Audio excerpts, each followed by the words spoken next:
getting some feedback off of your phone, Nick. Okay, let me turn it on. Okay. Man, I sound like a hick. What's up, everybody out there in the social media world and Colorcast app as well? We're very glad to be back with Count the Bucket. As Nick is started turning his volume down, I could hear myself, and I'm sure I heard myself. You all heard me say it too. Can you still hear yourself? Just a little bit, but I just. Jeez, I kind of like all the way low.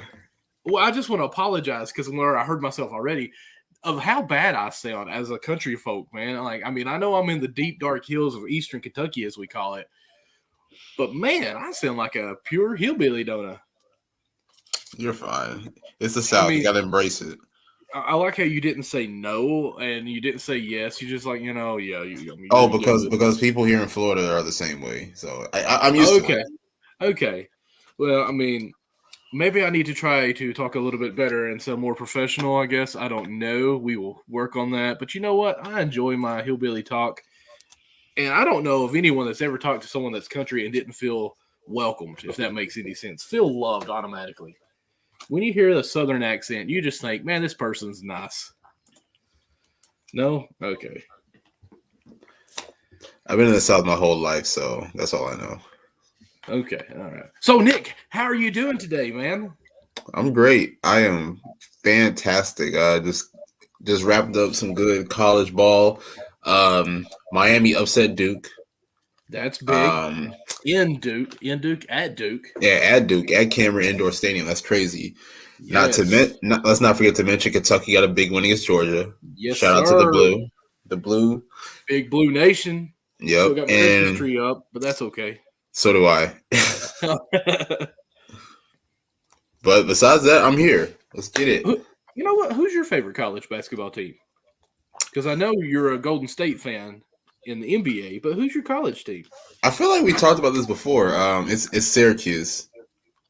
You know what? I think we did because I said Coach is married is married to a lady who's actually from Harlan. Rumor has it that he comes into Harlan some to visit their family, but I've never ran into him or anything like that. I mean, that would pretty much make my day if that ever happened. So yeah. Awesome. So, how's Syracuse doing this year? I don't know if I've actually seen too much about them. They're okay.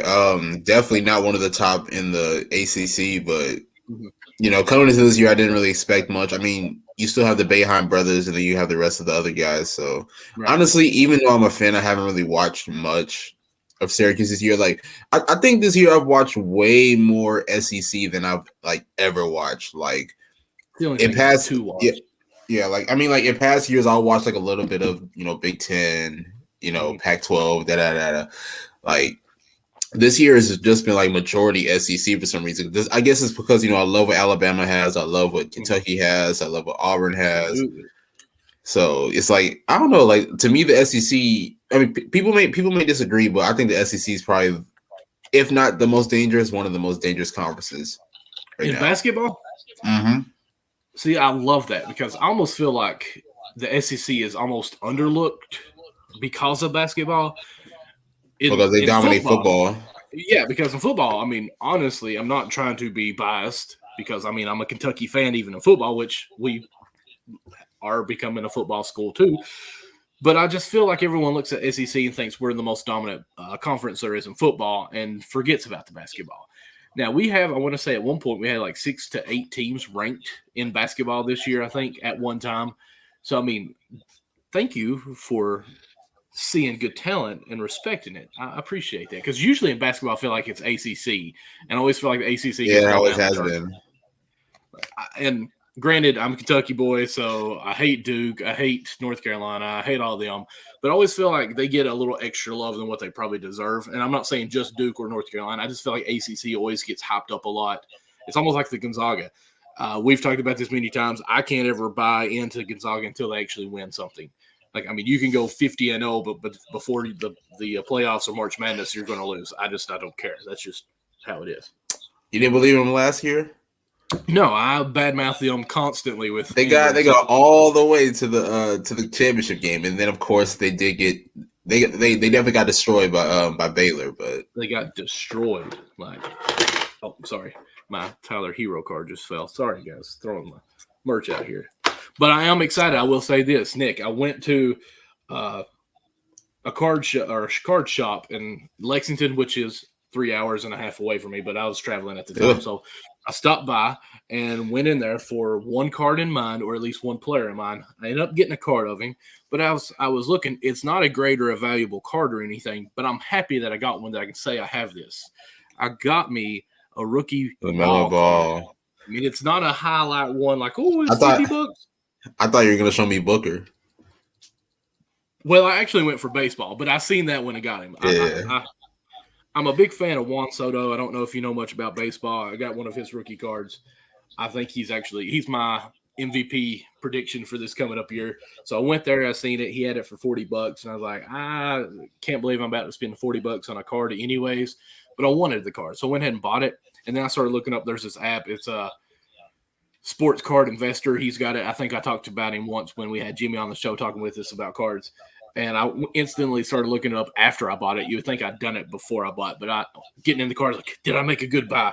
And it's already going for $50 and $60 online. So I'm like, okay, I have a card that can technically make me $10 if I were to sell it right now. So, dude, I'm getting it big in these cards. Speaking of Booker, I do have his boy Ayton.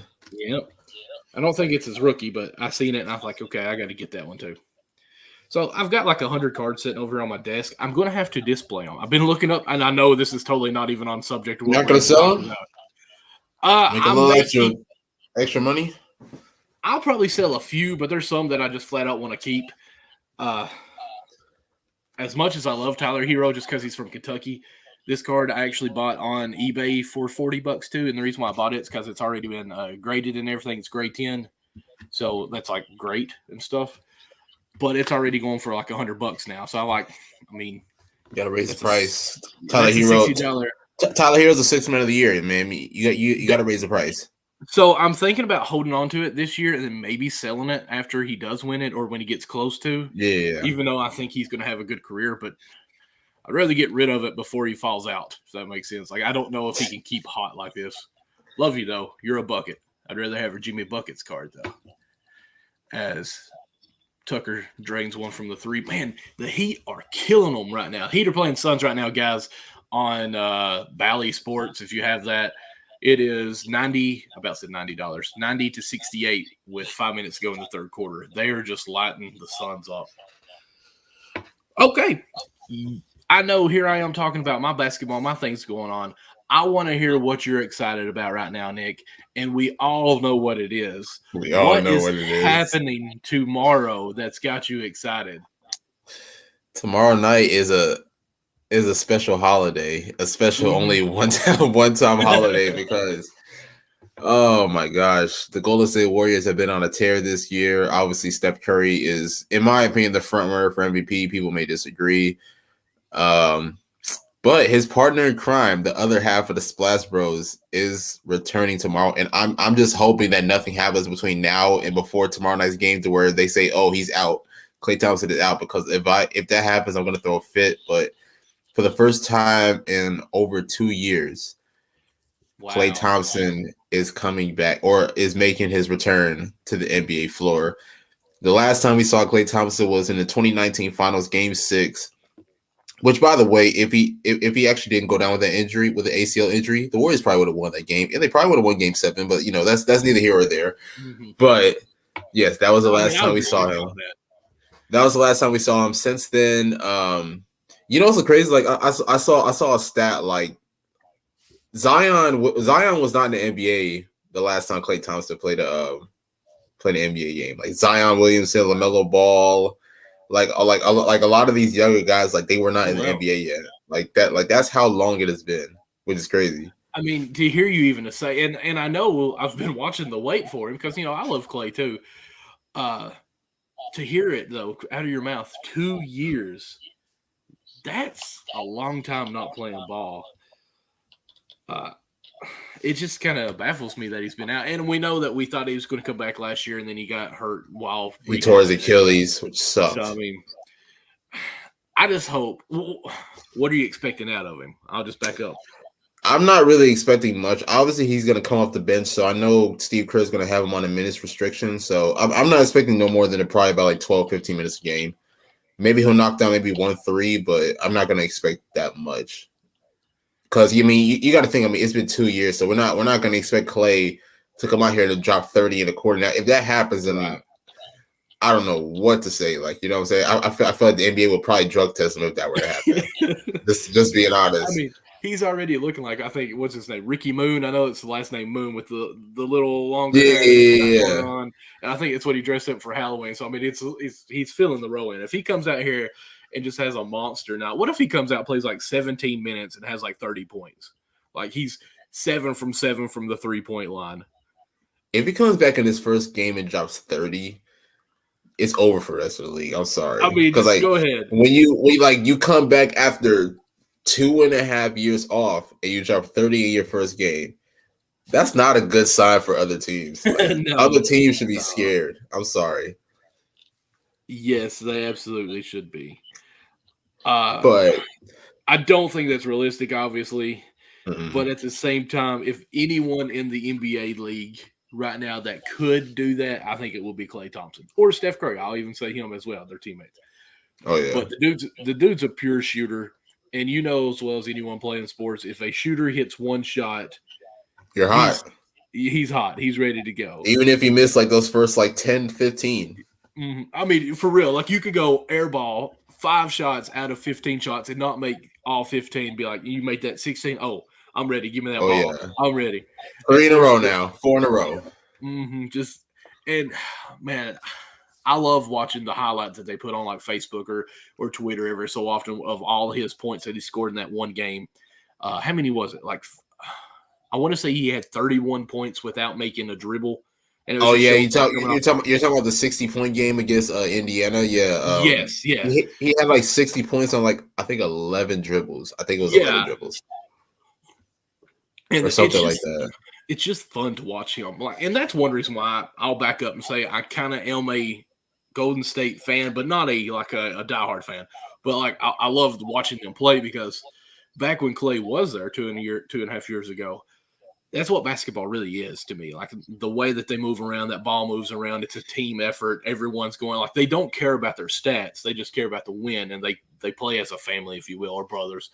And I feel like a lot of these other teams, it's hero ball or it's the one-on-ones. And to me, it almost gets, I don't know, it gets old, really. I'd rather watch team ball like that. That's one reason why I'd even say I like Syracuse, because that 2-3 defense that they do together, like it is pure poetry to watch how they move and rotate. So that's why I would say I'm a partial Golden State fan as well. Well, that's the beauty of playing in San Francisco with the in the Bay with Golden State is that, you know, I feel like everybody is just able to elevate their game. Like, you know, we watched how Andrew Wiggins has elevated his game, because if you remember when he was in Minnesota, there were questions on whether he would have a productive NBA career because he wasn't bringing in the effort or anything. Now he's in Golden State and he's one of the top players in the on the team. Same thing with guys like Gary Payton II. Same thing with Jordan Poole. Same thing with guys like Otto Porter. So the thing about Golden State is that, you know, with the fantastic ball movement, with the 2-star Steph and Klay being unselfish, that allows others to get involved and be able to contribute in the offense. So it's just a beauty to see. Can we say that Golden State is the NBA team of the Patriots, or the Patriots version? Because you get all these players that should have been or were, you know, almost has-beens, and they go there and all of a sudden they ball out. I mean, like Randy Moss was done for when he played for the Raiders because he didn't practice. And then he goes there and all of a sudden he's his self again. I mean, it's like all these other players that are just about to fall off of the face of the earth, and then they go to the Patriots like, okay, yep, we're good again. Like, is it just the atmosphere there, or is it just the camaraderie that they have, or do they actually find new life when they go to Golden State? I feel like Livingston was done for after his injury. He came back and he was a small man, big man, if that makes sense. Like he was backing people down as a guard and putting on some good big man moves on them. And I think he was actually one of the main X factors why they did win the championship. Oh yeah, without question. Because he was a strong second unit leader there. That's a fact, but Honestly, like when you think about that analogy, like comparing the Warriors to the Patriots, like I don't know, it's like for me, I think of the KD teams because it's like, the scenario is that Steph Curry is more of the Tom Brady factor, and then you have KD that's more of like the Gronk of the team. So I don't know. It's like, whenever you, I guess, it's a great analogy considering that the Warriors have been this great for so long, but I don't know. They're It's a also dynasty. tough. They're definitely a dynasty. Oh yeah. But and people have to forget though, is like people try to put this Warriors team in the same category as like Miami Heat with LeBron or the Celtics with Paul Pierce and Garnett and those guys. But if you remember, Steph was drafted by Golden State. Klay was drafted by Golden State. Draymond was drafted by Golden State. So we really built this team in the draft. So that's why people would say, oh, they're a super team. Oh, it's not fair. All we did was we really only signed one top free agent, and that was Kevin Durant. And that was for like 1 year. Yeah, like 2 to 3 years. Besides that, it is all been the draft. Even now, like, we got guys like Jordan Poole. We got guys like a few other guys as well that are on the team. Like, I think the Warriors are really good at building in the draft, and that's why they've been so great. So, and this is totally not even what we said we were going to talk about, but I just think it's good stuff. So does Steve Kerr get some more credit for what's going on there? Because honestly, I love Steve Kerr. Loved him as a guard for to me. It started with Mark Jackson. See, that's I'm totally on the Mark Jackson train, and I don't know why he's not coaching anymore or has found a job anywhere else. But Kerr definitely put him over the edge. But like, can we say that Kerr's the reason that the rest of these guys are falling in, or if it's just okay? Because I've played on teams where we should have been good, but we didn't have leadership as players, so we didn't be good. Then I've also had teams where I've played with them and we were decent, but we played so much together and we cared about defense that it didn't matter who went out there. We knew what we are going to do and we had the camaraderie and we could play. Like, is that what this is? Or is it Kerr? He's got the leadership because, Luke Walton coached them for 30 games and like went whatever and and then he went to Sacramento and he's fired. So for me, when I think about like the timeline of Golden State, like I feel like Mark Jackson brought the defensive identity. Like, we obviously knew that Steph was good, Klay was a great shooter, and then of course they had other guys like Harrison Barnes and the rest of those guys. But I feel like the reason why they were so good was because they had that defensive identity, which in fact Mark Jackson had actually put into that team. Because if you remember, I think it was 2014, the year before Steve Kerr got there, they won 51 games.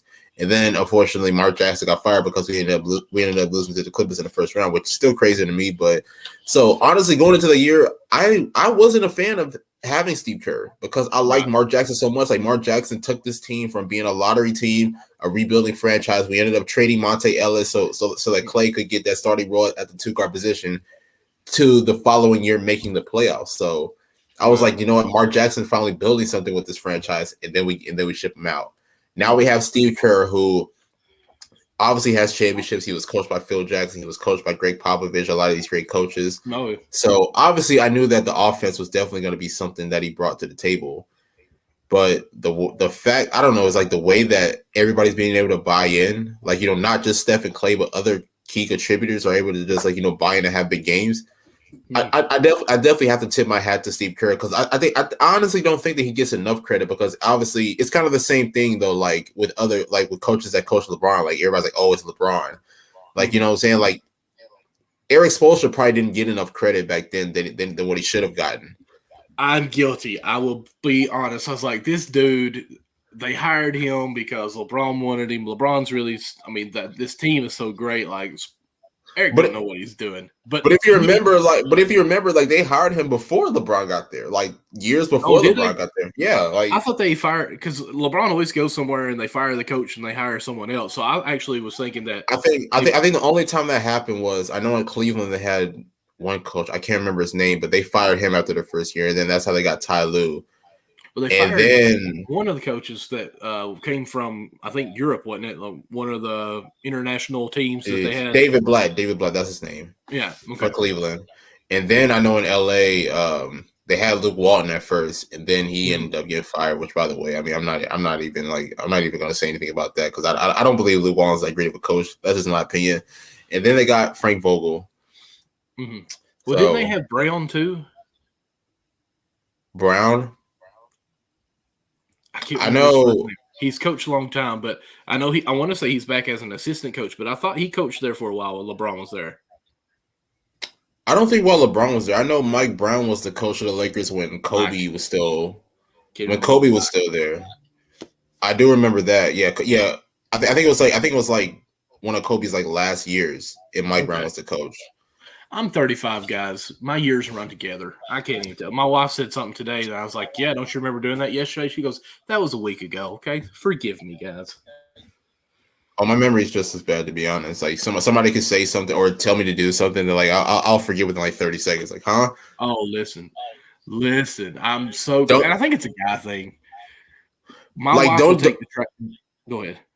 Like, don't even send me to the store, because like if you send me something and you didn't text it to me, I'm gonna forget. Like by the time I get to the store, I'm gonna be calling like, what did you want again? Listen, my wife, she'll send me a bunch of texts and be like, "Hey, get this. Oh, also we'll need this and get this." And I'll finally text her back and say, "Make me a list and just send it once, because I will not know what to look for in the text." And then what's funny is when I'd always go to the store, I wouldn't really pay attention, just get whatever and then forget half the stuff. But now that we got kids, once that they were first born within the 1 year, she's like, "Hey, I need you to go to town." I made sure I got that list perfect because I wanted to be the person go to town while she stayed home with the kids and let me just have a little bit of a break. So I was like, "Hey, I know we need this too. And I know you forgot to put this on the list, but I got it, girl. I take care of you." So I had it working to a T on that. But I'll say this, she'll set the garbage out on the porch and expect me to take it down to the bin, which is always down because my family all lives close. We actually built a building that we put the garbage in. Yeah. I'll drive right by it and forget to put it out, and it takes like 10 seconds to get to it. Like, that's how good of a memory I have. You don't want to get out the car though, like. No, it's not even that. I just forget all about it. I'm like, right there it goes. And then when I get to work, I'm like, okay, I'm just going to throw it in this big dumpster anyways. Who cares? Oh man, that's funny. So speaking of dumpsters and trash, can we talk about the Lakers a little bit? What's been trash about them? Honestly, I mean, they've been winning games recently. They are 4-0, I think it is. Are they finally hot? Can we talk? I'm sorry, but the hair is messed up, guys. I've been wearing a hat all day. But are the Lakers figuring this thing out? I know you put a tweet out that when LeBron plays the 5, they're 3-0, I think. Yeah, because it started this past Sunday against Minnesota. Then they played against Sacramento, and they just played Atlanta last night. So, honestly, it was the right move for LeBron to go to the 5. I mean, I get it. Like, I think a lot of people were against it because, 19th season, you don't want to put that much on him. But DeAndre Jordan had to go. I'm sorry. DeAndre Jordan could not be the starting center much longer.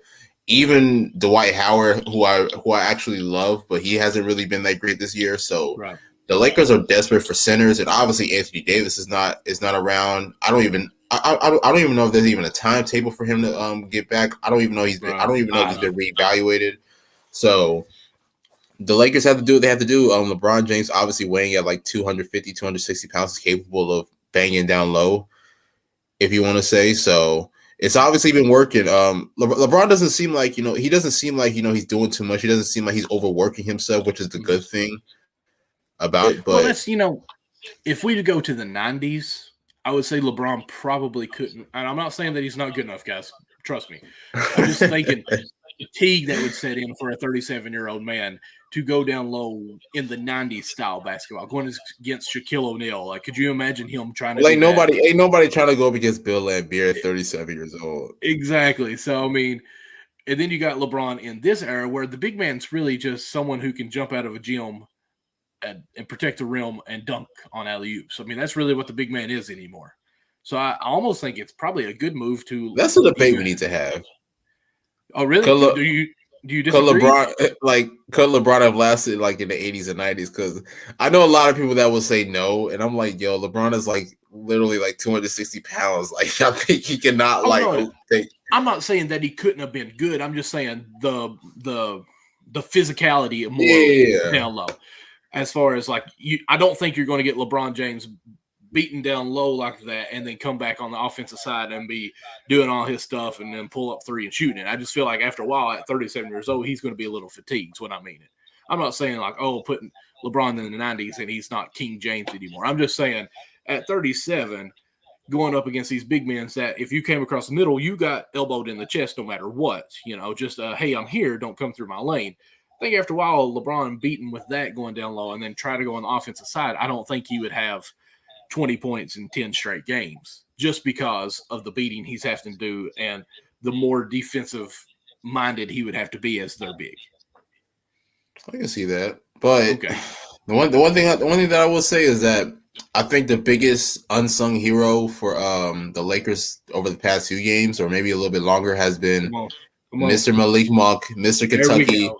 Thank you. Originally from Arkansas, but he went to Kentucky for a year alongside De'Aaron Fox and Bam Adebayo and those guys. A great player. Oh, wait. Did you say Bam? Let's see here. Hold up. Oh, guy. Bam card somewhere. Where did I put that sucker? Oh, well, I can't find it. Oh, and as soon as I say that, there he is. Bam with a ticket with it. I actually like that card. I don't think it's worth anything, though. So, yeah, I have said that Monk, if he could get the ball more and be more involved in the offense, he would be good. And I think with LeBron being the 5, that's kind of automatically happened there. Now, obviously, LeBron still has the ball quite a bit, but Monk's getting more in the offense, and I love it. I think he can excel in that role. So I'm proud of him. I'm happy for him. Monk, come on the show. Shout out Malik Monk. Shout out to Malik. If you're paying attention, you're probably not, but you're probably not at all. But let me just say this. This is a hot take from me. Okay. Laker fans who are listening right now or who are streaming us right now might not be happy with it. For Russell Westbrook stands, you might not be happy with the take, but I'm gonna just say, well, first let me get out the way. I'm a fan of Russell Westbrook. I love his game. I love his competitive drive. I've been a fan of him since his days at UCLA, and I have continued to be a fan, and I always will be a fan. But now with him getting up there in age, I'm honestly scared to see how the rest of his career is going to go, because his entire game, or the majority of his game, is built off of athleticism. So that's why you're seeing him whenever he's getting to the basket, not being able to finish dunks, not being able to finish layups, because he's up there in age, and his whole game is built off of athleticism. Unfortunately, the thing about Westbrook is that Westbrook now at this stage of his career is not a great shooter. We've seen that. He's able to knock down shots, but he's not able to knock it down at a consistent rate. Obviously, he still wants to penetrate to the basket, but obviously he's not finishing layups. His rebounding is based off of his athleticism. The only attribute in his game that's not based off of athleticism is his passing. That's the only thing that he's able to still bring to the table. I'm not saying Westbrook cannot be great, but looking at him now, exactly, that's the thing. And then looking at him, he's getting up there in age. I don't know what the future holds for him, because the fact that people are seeing this now, because here's the thing, in my opinion, I don't see Westbrook being on the Lakers after this year, because I don't expect them to really do anything after this year, or this year, in the playoffs. So in my opinion, I don't see Westbrook being on the roster going into the next season. But I don't know if anybody else will want to pick him up either, because of what they're seeing from him this year. But like I said, Westbrook is a great player. Westbrook is a great leader. I'm not taking nothing away from him. But with him being at this stage in his career, being at this age, he has to figure out a way to continue to contribute. Well, that's even, you think back when Michael Jordan was playing for the Wizards. He was a back to the goal, player. He became an evolved pure shooter, if you will. He probably wouldn't even dribble the ball when he was in his triple threat. It was almost just a couple jabs, maybe one dribble pull up, compared to going to the rim and trying to be the most athletic player on the court and finishing at the rim with some crazy move. Westbrook needs to just this offseason spend his whole offseason just shooting J's, mid-range J's. I think if he could contribute that next year and be a pull-up jump shot off of the dribble would be great for him, because he's quick. He can still get by whoever he wants, but like you said, he's not going to continue to be able to get to the rim and finish like he is. We can see it now.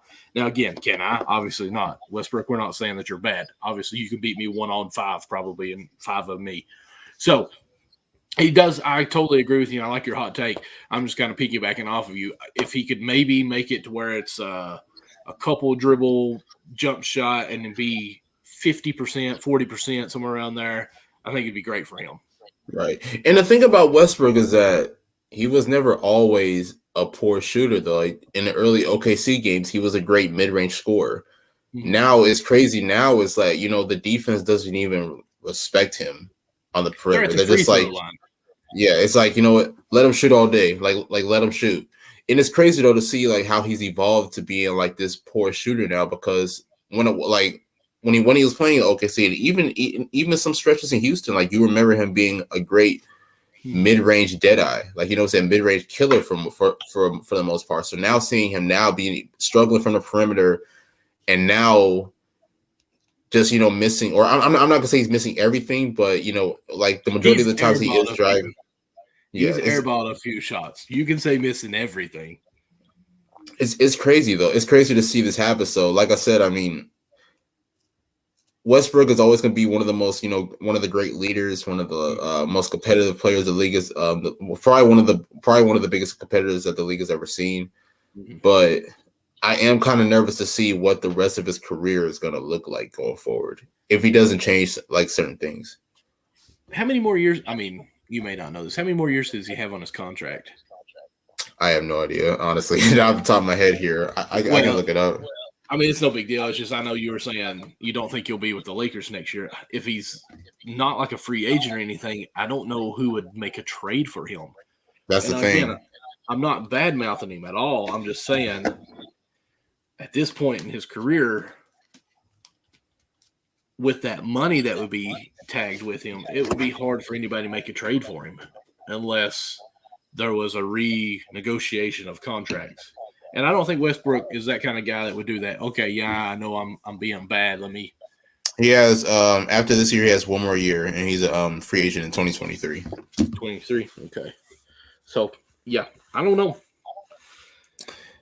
It's a tough one, I must say. But shout out to Russ, man. I love you, Russ. This is not a diss. Russ, please come on the show and talk to us, and let's see what your plan is, because we want to know. Russ is gonna cuss me out, man. That's his plan.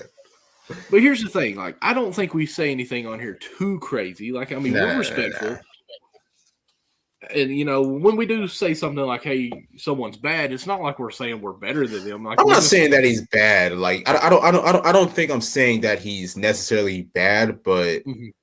I don't know. It's like, his impact to the team. I mean, and I get it. Like, the triple doubles, yada, yada, yada. Like, people keep bringing up the triple doubles. I mean, which are great. Like, you know what I'm saying? Triple doubles are definitely hard to get.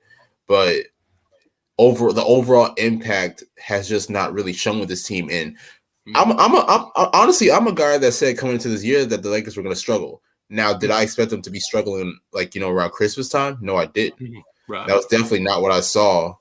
So, I don't know, man. It's just a crazy situation. I think Westbrook needs to find a team that might be a small market team right now that is just flat out sucking, that's trying to rebuild, that he can be the guy only. Like Thunder, when he was the only person, it was great for him because he was the distributor and everything. Like, it worked fine. Once that he tried to go chase some rings a little bit, it's hard for a ball-dominant person like him to play with someone that's got to be ball-dominant too. Like, he only has one style whatsoever. It's hard for him to be versatile away from the ball. Like, I mean, how are you going to play him off the ball? Like, if anything, right. If you're guarding Westbrook off the ball and you're one pass away, more than likely you're help defense if he's out on the perimeter. What's the point in going out there on him? So, I mean, you can't really do anything with him off the ball. And I don't think Westbrook is the Batman on any team that's going to be a championship team. Not bad-mouthing him at all. I'm just saying that he's going to be more of a Robin on any team if they're going to have a chance. That's a fact. And honestly, like, it's not just a knock to Russ either. Like, I've honestly said the same thing about Zion. Like, you know what I'm saying? Mm-hmm. Zion's entire game is based off of athleticism. Can he shoot a little bit? Yeah, but the majority of his game is that he's gonna bulldoze his way to the basket every single time, which you do expect with a guy weighing at around 280 to 300 pounds. I mean, of course you expect that, but even what's that? You can maybe go up a little bit more after that. We've been through Thanksgiving and Christmas. What? That's so I mean, can say dude. that. I can say that because I am one. Okay. That's so mean. I mean, have you seen some of these? No, I have. No, I definitely have. If he loses weight, becomes skinny with muscles, whoever trains him, please come to Kentucky and help me out. Because if you can work that miracle, you can help me out too and save a life. Pass it forward. Let's go. Oh man, but I've been saying the same thing about Zion for the most part, man. I mean, like he's another player whose game is basically based off of athleticism, and I mean we've seen it for like the first few years of his career. So it's all about evolving. It's all about expanding your game to being able to impact from other perspectives. Mm-hmm. It is. Can we go ahead and say that Zion may be a big flop? I'm not going to say that he's a flop, but I definitely do not see him as being like the face of the NBA or like, however people projected him to be. I mean, coming out of college. He was LeBron James 2.0. Yeah, that's true. I'm not going to say he's going to be a flop, but I definitely don't see him being a top player. Like, in my opinion, like, John Morant's going to be a better player than him. LaMelo Ball is probably going to be a better player than him. Mm-hmm. Even younger guys like Evan Mobley. You know what I'm saying? And, I mean, it's not a knock to Zion, but it's like, Zion's injury history, I mean, has been pretty substantial, like, throughout the first 3 years of his career. Like, we haven't seen him at all this year. If you remember his rookie year, he didn't even make his debut until, like, late January. Right. Of his rookie year. So it's like we haven't really been able to see a lot of Zion. And then on top of that, I mean, no disrespect, but it's like, even as you're not playing, like we're seeing you look a little bit more heavier than what you were the last time we saw you play. So look, I mean, I believe that Zion can have a pretty productive career. I would hope that he would not end up like another like version of Greg Oden, because if you remember, Greg Oden was the number one pick, and of course he never was able to live up to his projected future. So I still think that Zion can have a pretty productive career, but I don't know if that means that he's going to be a superstar in this league. Right. I feel like I was lied to by the NBA. Lied to. I feel like I was. Like, he was supposed to be this new savior, the second coming of the king. He was supposed to come out. I honestly never saw that, though.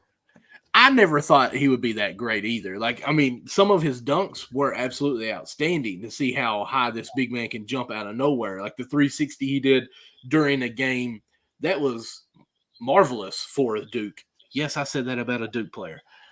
But at the same time, you have to admit, even then in college, I mean, the weight was an issue. Now, he was one of the greatest. I mean, he went number one.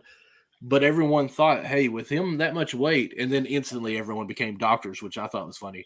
You heard these people on ESPN like, if he jumps like that and comes down on one knee for 30 games, his knees will not last. Like, we've never heard anything like that about any of our big guys that jump. Like Shaq, you never heard anything like that. Yeah, but Shaq wasn't doing 360s though. That's true. That's true. That's true. But I don't know. I kind of felt like the hype was too big, and now I realize that the hype was even bigger than what I thought. So, but I mean, besides that, you got to say, like, for a guy to weigh that much and be able to like to do 360s like that's impressive. Oh yeah, for somebody to weigh that much, have that much like weight on you, and be able to do that. Like even me now, like I weigh probably about like 215. I can't even do that. Yeah, there's no way I can do that. No way. There's not even a point in me addressing it. I don't even think I touched the net right now. So, kudos to him. I haven't tried to dunk in so long. I don't know if I can do it no more. I mean, I did dunk an Oreo last week, so I mean, I'm doing that, so we're good. There you go. I hope he comes back and has a good career, because like technically his career's not even started yet. That's what's weird. Like, I feel like that's why we're like we're supposed to have this celebration 2-3 years ago. Like, he's not played in a game almost as long as Klay has, it seems like. I mean, I know he's played in a few here or there, but just like for time limits and all this stuff, restriction. I almost want to say, and I've said this before, that they're low key trying to do the process here with like Okafor with 76ers, set him out a year, and then he turned out to be a complete flop, and then try to get another draft pick up high and then have a good team. Like, I feel like we're watching the 76ers blinded here, if that makes any sense. Like we didn't see this coming, but I feel like that's what they're doing with them. So the thing about Zion is that last year he plays this year. No. It's over for him. Mm-hmm. But last year, people forget he was an all-star last year, which is very impressive. But I mean, what was his numbers last year? You've got me wondering on that. I want to say he averaged. I don't know the exact stat line, but I know he averaged around like 28 points a game. But the thing about it is that he shot like 63% from the field. Right. So that was. I mean, if you're shooting from 2 feet away, I mean. Well, yeah. Ethan. Welcome joining in to our Ethan. Shout out to Ethan in the color cast. Yes, but sir. Yeah, I mean, but that basically helped him get in the All-Star game was the fact that he shot like around like 63% from the field, because I think he was like the first person since like Shaq to do that. Was it last year he was in 2020? Mm-hmm. Yeah, 2021. Okay. He played in 61 games. Looks like he averaged 33 minutes, 27 points, 7 rebounds, 3 assists, 61% from the field. Okay. So, okay. I mean, that's not bad. But still, the thing about it is that, we have to see you on the court, though. Like, it has to be consistent. And that's the thing that we have not seen from Zion. Zion has, in my opinion, all the tools to be great, but his availability has not been there. Mm-hmm. Which is due to all of his injury history. So that's what I'm saying is that, because the thing about it is that coming into this draft, because you remember, Zion went number 1, John Morant went number 2. Mm-hmm. So, and a lot of people were saying Zion is miles ahead of Ja. Yes. Now, 2-3 years later, it's John Morant at the helm between those two, and it's not even close. No. And that's the thing, though. Like that, that's why I question, like, can Zion be a top player in the NBA? Like, in my opinion, I still think Zion can come back and have a productive career, but I don't know if he could be like a top player or even be the face of the NBA. I agree. I almost think it's Ball even before Ja. That would be the. I'll say LaMelo. Yeah. I'll say a guy like Luka. Luka still has a chance. Mm-hmm. And Curry is, while he's still there, I think it's Curry. Oh yeah, Curry. I'm trying to think. What about Trae Young? See, I'm not a big, huge Trae Young fan. Trae Young's going to be great. Trae Young's going to have a great career, but I don't know about him being the face of the league, honestly. I don't know. Like, I'm trying to think about some rookies today that could. Who's Cleveland's rookie? Cunningham? Evan Mobley. Cade Cunningham's is in Detroit. Detroit, yeah. Which, by the way, let me just say this: like, this rookie class has been really good this year. They really have. I've seen something where a name I hadn't even recognized said that they may have even jumped the rookie ladder to be number 1. I cannot remember who the name was. So my top guys this year, obviously Evan Mobley, Cade Cunningham, Jalen Green, Scotty Barnes, Franz Wagner out of Indiana, Josh Giddey out of Oklahoma City, and a few other guys as well. That's who it was. Wagner, okay, out of Indiana. He's been really good. He's been super impressive this year. And a few other guys as well. I can't think of. Herb Jones out of from the Pelicans, Alabama guy. Okay. Yeah, I'm just looking it up here online. Wagner, I haven't even heard from him. Did you say Indiana or played in Indiana? He plays for Orlando, right? Yeah, he plays for Orlando. Okay. As of right now, I'll just go ahead. The rookie ladder as of January 3rd, number 1's Wagner, 2 is Mobley, 3 is Scotty Barnes, 4 is Giddey. Where was 5? I'm sorry, 5 was Giddey, 4 was Cunningham. There we go. 6, they got Jalen Green, I said Brown, and that looks like the list. Should we also transition to Boston in a minute? Yeah, sure. Let's go ahead. Because, they might be having a rookie making a big difference next year because they have been sucking it up recently. Since December 7th, I looked this up. Since December 7th, so basically a month, today's the 8th. In a month, they have went 6 wins, 10 losses. 6 and 10 and over a month? In over a month. And I remember just before December, like the first week of December, I remember putting out a tweet that first week was really big, or I'm sorry, it was Christmas week, really big, that they could have a chance to end that week with a 3-game week, ending in 4th place. And now I think they are 10th place in the East right now. Crazy bad. Let me just say this, though. I'm going to date back to before last season. Okay. I said that because the thing, like, if you remember, Boston played Miami in the conference finals in the bubble. Obviously, Miami ended up winning. Mm-hmm. And I said in that offseason that Boston, I mean, we get it. They got Jason Tatum, they got Jaylen Brown. But if you look at the rest of the roster, the front office didn't do enough to help them be like one of the top teams in the East, like a Milwaukee or Brooklyn. We get it. They have 2 elite scorers, but they're not there. And if you look last year, they were in the play-in tournament. People were calling me crazy, but last year they were in the play-in tournament and they were struggling to get in. This year, basically the same thing. You have 2 all-stars, 2 perennial all-stars on your team, but I'm just going to be honest, the supporting cast for Boston is really not that good. I get it. Like, Dennis Schroeder has had a few great games. Which, by the way, Mark, I really hope that you're listening.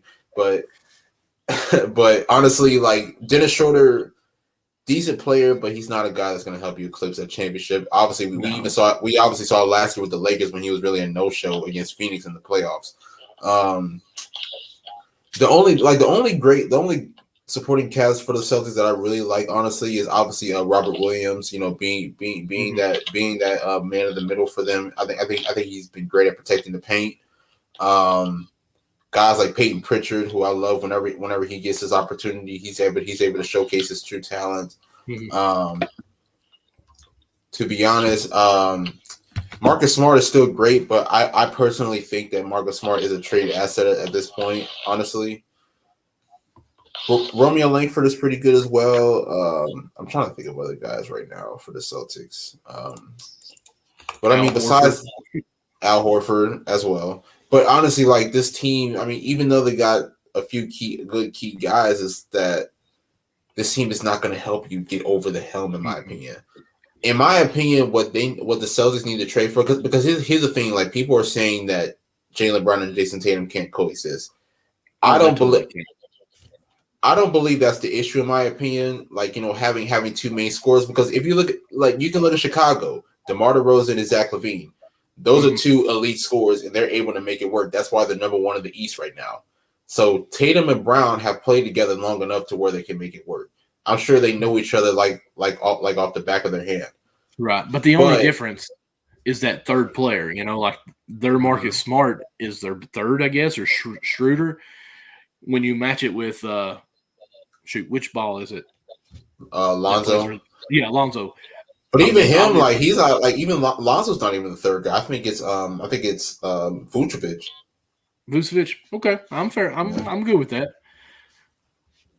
So I mean, even that, like, okay, so Boston's third guy, I don't even think is better than the Bulls' 4th guy. So I mean, they've got to get better on the supporting cast, like you're saying. Like, they need a guard that can.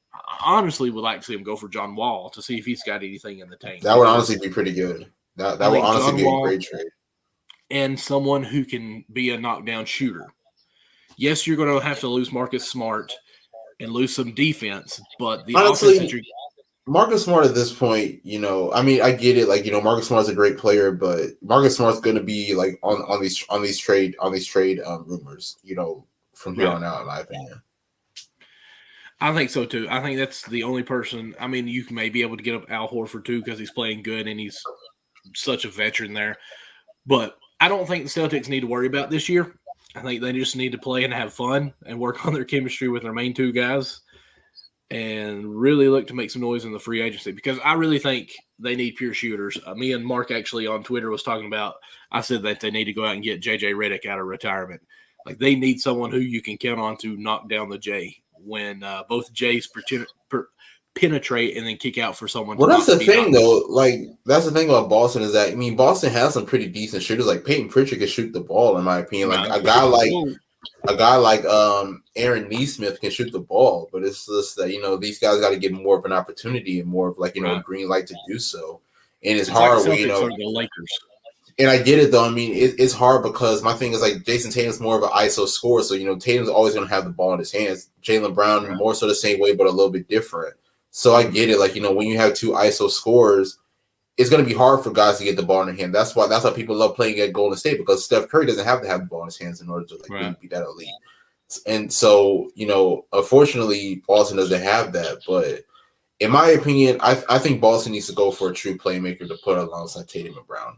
If you have a guy that's really whose game is really based on distributing the rock, I feel like that. I feel like that'll help the Celtics elevate. Like for example, you saw Ricky Rubio in Cleveland and how his impact was able to help elevate the Cavs before his injury. You see a guy like Lonzo in Chicago, those primary playmakers being able to set the tone, being able to get others involved is what's really going to help them. Oh, absolutely. So if you are Boston right now and you're trying to win the NBA Finals this year, what are one or two moves that you make right now? Say that one more time. Sorry, you're trying to win. You're trying to win the Finals this year.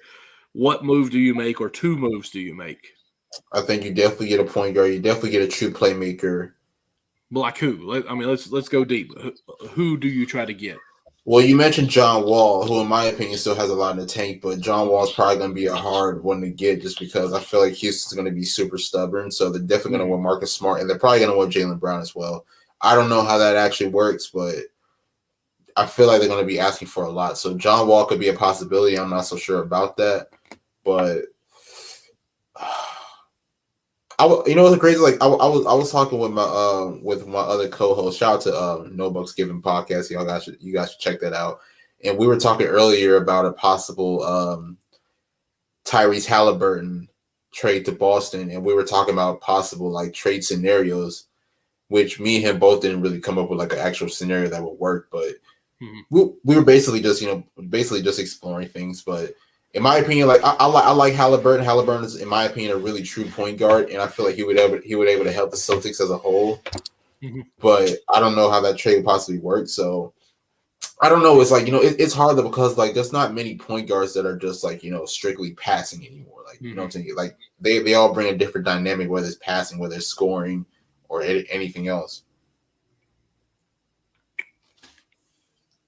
Sorry, my brain's ticking here. I'm looking through the teams and trying to think, okay, this team sucks. They've got trade potentials on there. This team sucks. Do you think Fox maybe? De'Aaron Fox? Because, they talked about moving on from him. Honestly, if you trade for Fox, then you definitely have to give up Jaylen Brown, in my opinion. You think so? Yeah. There's no way. Which Brown had a triple-double yesterday, so, Yeah, not to mention he had 50 earlier this week. Really? Mm-hmm. See,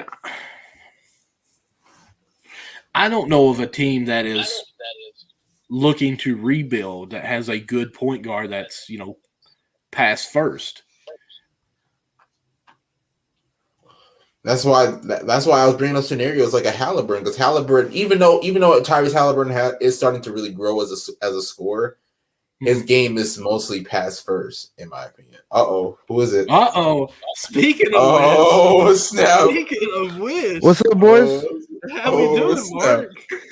Dude, I just got the message. Oh, okay. You guys having a big conversation. Oh yeah. You came in right on time. Yeah. Mark, we were just asking each other, what do the Celtics do? Because I'll throw this at, I'm sure you know it, but since in a month, dead at a month, they are 6 wins, 10 losses. What are our Celtics going to be doing, man? They're going to be making some moves at the trade deadline is what they're going to be doing. I think we think so too. Like, I do you think think that they're trying to win it this year? I think their supporting cast is just not that great, in my opinion. No, it's not. It's not that good. And it's funny because I do think like at the beginning of the year, like I thought it was better than past supporting casts because you have like veteran guys on the team now. Like you had like a Richardson, a Schroeder. Like before, you had guys that were like couldn't even really play on an NBA. Like Taco Fall, Semi Ojale. Like you had guys who shouldn't even really be on an NBA floor. A lot of G leaguers. The joke around here in Boston is that like the Maine Red Claws are like the powerhouse around here, not the Celtics, because those are the guys that are always on the team. You know what I mean? But they definitely have to make moves. And I think Stevens will, because Stevens has shown like since he took over, he was making trades before the season even ended last year. So I have a feeling this guy's gonna do something at the trade deadline. And I think honestly, I think Schroeder's gonna be out. You think so? You know, when that time comes, because he's not Do gonna think John Wall's coming? No, I don't think John Wall's coming. I don't. So who do they get? Because I mean, they got to get a point guard that's good, that's pass first, right? So we'll see. Like I don't mind Smart as the starting point guard if he's always the start. Like if he's truly the point guard, right? Like a lot of times they're playing like Smart and Schroeder at the same time. So Smart's like playing off the ball, which he can't play off the ball. Smart's actually a really, really good playmaker. And there's a lot of good chemistry with like Rob Williams.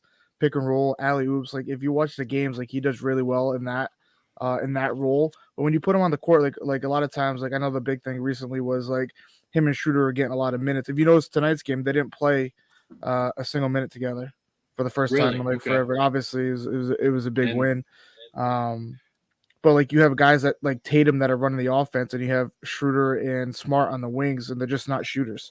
So Tatum's driving and kicking to these guys who maybe we'll go like 1 for 4. Like they're not going to consistently knock down 3-pointers. You know what I'm saying? It's basically pass to them, go back, reset, and try it again. Yeah. So if Smart's a point guard, or they can play point guard and play that, and then they can surround those guys with like real knockdown shooters, I think that's kind of a recipe for success. So what do you think about the pairing of Tatum and Brown? Because obviously I see on social media a lot of people think that those two just cannot work out together. In my opinion, they can. I mean, I get it, you know, that they're both two like, you know, primary scorers, but my thing about it is that, you know, you look at Chicago, Levine and DeRozan are able to make it work, and right now they are the first seed. So in my opinion, Tatum and Brown can coexist, but I just feel like they just need a better supporting cast. So how do you feel about that dynamic of Tatum and Brown together?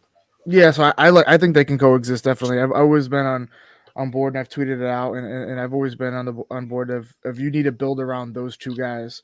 Like every NBA team is trying to get two guys like that, and even a third guy. And if you're the Celtics, you already have two of them. They're perennial all-stars. Jalen probably won't make the All-Star game this year. Tatum probably will. Early All-Star return votes. Jalen's not even in consideration, but he missed a lot of time with COVID and stuff, so I get that. But those guys are All-Star caliber players, which every team wants, and they're wings too. Like wings are precedent in today's NBA. You want big, long guys who can score the ball, play defense, and you have two of those guys right now. So I think you got to build around them, whether it's bring in a third star, a point guard who's not a score first point guard, because we've seen that not work, like Kyrie, Kemba, like those guys, score first guys. That obviously hasn't worked. And then again, back to the shooters. Like I feel like every successful NBA team, championship team, like you look at LeBron's championship teams, they surrounded him with shooters. Like you had guys like Mike Miller, knockdown shooter. Even a guy like Shane Battier back in the Heat, he could hit in the corner. He's making threes. On the Bucks last year, you have PJ Tucker, who's never missed a corner three in his life. You know what I mean? Like you need guys like that in order to win championships. Because when your star players are getting double teamed and they need to drive and kick it to an open guy, like you got to be able to make that shot in big situations. So I'm trying to click through here. I was hoping I could get through it before. Okay, it's got 2 years. Me personally, I do think they make moves, but I don't think at the point where they are in their the season and the rankings even, I just don't think Celtics are going to make a push where they can actually make it to the NBA Finals. No. So I'm trying to think. They're not going. They'll be like, they're lucky to get out of. They're going to be right that middle, like that play-in tournament, like 6th seed maybe at the best if they can kind of go on like a run here, but they're definitely not. So I'm trying team. to think for more of next year, I guess, or even the years on, I guess. I'm trying to think of, and I'm watching Miami Heat right now, so that's what's kind of starting my thinking here. Like Tyler Hero is really starting to be a really good player. He's definitely going to be the sixth man of the year. He's got 2 years experience. This is his third year. He's coming into finaling his rookie contract in a year or two. Do you think that they might try to make a move with someone like that? That someone's still young but still coming up through bench player that be like, okay, we're going to take a chance here, get this guy, less risk but high reward on it. Do you think they could do something like that? So it depends on is he a free agent next year, or you said the year after that? I think this is his third year, so I'm sure it's a 5-year contract. So what they usually are. So it depends on what they do this year, because if they're even going to have a room to get a guy like Tyler Hero, because I do truly think, and a lot of speculation with the Bradley Beal and Jason Tatum free agent in 23, and I do think somehow, some way, they're going to try to get Bradley Beal to Boston. Tatum's openly admitted that him and Beal have talked about playing together. Okay, I forgot about Beal, but that would be nice. You know, St. Louis duo. That's what I mean. And if Beal comes, they're not going to get Hero the year after, just because there won't be enough. Hero's going to expect tons of money, especially if he continues playing the way he's playing. So it's just money wise that won't work out. But the Celtics have been trying to make cap space or available cap space to get guys like that. That's why they traded Kemba early on for Al Horford, and why a lot of their guys are on 1-year deals and expiring contracts and things like that, so that they can't have cap space to sign somebody like that. Beal's Beal, you don't know what Beal's going to do, right? Because Beal's not a star that's come out and said he hates it in Washington, but he hasn't said he liked it either. But he hasn't signed a super long-term extent. He hasn't signed a big contract yet with them, or a supermax or whatever it is to stay. He hasn't committed to them either. And just with, I said, with him and Tatum, just everybody wants to play together now in the NBA. That's just what it is. You saw it with Kyrie and Kevin Durant at the All-Star game a few years ago when Kyrie was in Boston, and they were talking about the All-Star game. Let's team up, and next free agency, they're on the same team. That's just what happens in the NBA now. Actually, Bradley Beal has 2 years left on the contract. It looks like 2023 season. Well, I guess next season he'll be a free agent. Yeah. After the 22-23 season, yeah. But they'll have if they have that cap space, they can trade for him though too. Right. So I mean, his base salary for next year is $36 million. I about said 1,000. That's funny. So I mean, he is going to be paid a lot. Yeah, cheap. But, I mean, it could be something Washington's going to do. Hey, we know we're not going to keep him. Let's make a move while we got 1 year. We can get him out and get some picks. I was all for the Celtics traded for Ben Simmons. Oh, really? If they didn't, they didn't have to give up Jaylen Brown. Right. If you don't have – obviously, you're not giving up Jason Tatum. But, if you don't have to give up Jaylen Brown, trade Smart – trade Schroeder, Horford, whoever you got. Because he's not had a good. The only other guy I wouldn't want traded is I really like Robert Williams. I really like what Rob Williams does, as long as he can stay healthy, offensively and even defensively, the way he blocks shots. He's so long. I really like. And that's the sad thing too, though, is that if the Celtics would want to try to get another all-star caliber player in a trade, Brown has to be a part of that deal, and I feel that's just that's what I mean. Yeah, but you're not going to trade you're not going to trade who are you going to trade that's going to be better than Jaylen Brown, right? You're not going to make a lateral trade where you're going to trade a player who's equivalent to the same as Jaylen Brown. You wouldn't trade Jaylen Brown for Ben Simmons, because I think that's a downgrade. Because I mean, Ben's a better defender, probably I would say maybe than Jaylen. Jaylen's really good though. It's not, but Ben can rebound, Ben can facilitate better. But then you have that whole in crunch time, is Ben going to shoot the ball? Is he going to not take layups like he did in the playoffs last game, wide open shots? You're going to need him to score. It's tough to just throw away a 25 point per game scorer for somebody who's not going to give you that. Right. Come on, C's. So I mean, like I said, I think they're going to be they're going to make the playoffs, whether it's playing tournament.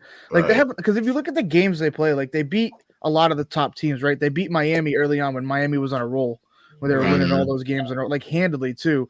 They beat the Bucks twice already this year. They were up 20 on the Bulls. That's their MO though. They blow big leads, but they were up 20 on the Bulls. They lost that game, but they've shown that they can compete with these. They beat the Lakers by 30 when the Lakers were fully healthy. Yeah, I know the Lakers aren't the best team, but it's a team that has, but record wise, but it's a team that has LeBron James and Anthony Davis on it, right? And those are the two top 5, top 6 players usually most years, any given year in the NBA. So they've had big games and they've won big. They just are not consistent at all. They'll win 2, lose 4, win 2. Like that's what they do. Beat the Suns by 30, right? They beat the Suns by 30 a couple weeks ago. That's true. Yeah, that is true. So like they can compete with all the top teams. It's just like what Celtics team are you gonna get? You're gonna get the team that plays a full 48 minutes or the team that Mark, folds? they're saying they can't hear you on Colorcast. Oh, I don't know if I have it up. I probably don't have it up. That's probably why. Well, Okay. I gotta log on to it. My bad. That's okay. I just before we were able to hear people with us through Nick's mic. For some reason, we're just not picking you up on there. Right. Well, let me ask you this while he gets situated in Colorcast. Obviously, you brought up all the blown leads. Obviously, the most recent one was this past week when the C's were up. I think 25 in the first half on New York. So, like, what have you seen like in the fourth quarter of these games? Like, is it like lineup adjustments that are off, or like guys just aren't bringing the effort? Like, what have you seen to have the Celtics like have all these collapses? So it's been a lot of like they go away from what they obviously this is easy to say, but they go away from what they've been doing for the whole game. Like a lot of it is turns into ISO ball. Like it's a lot of Jaylen Brown, Jason Tatum. A lot of it is just going away from Jaylen Brown.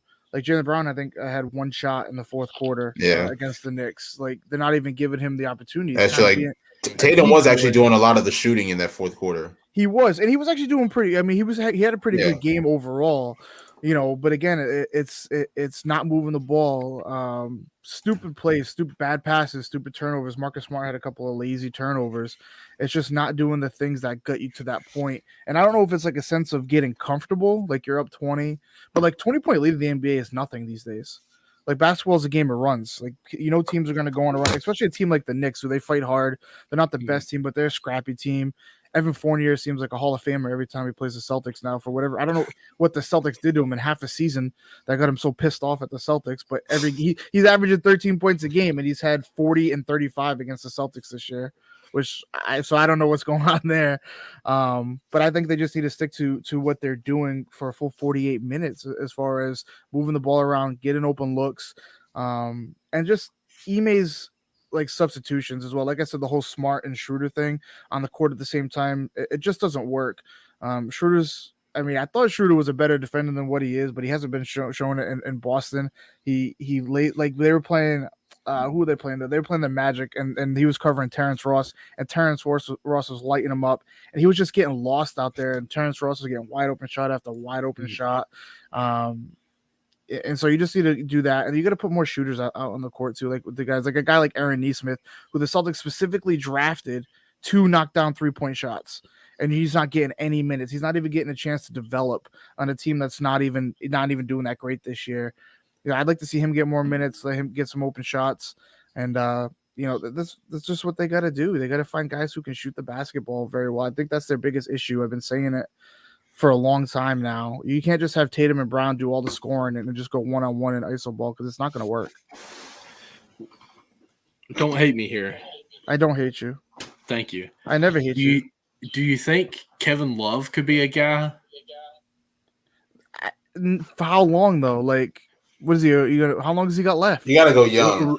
You gotta go. I agree. Young, like I said, so you got to build around Tatum and Brown, who are just they're about to enter their primes in the next couple of years. Like, you got to go young because you got to build around those guys.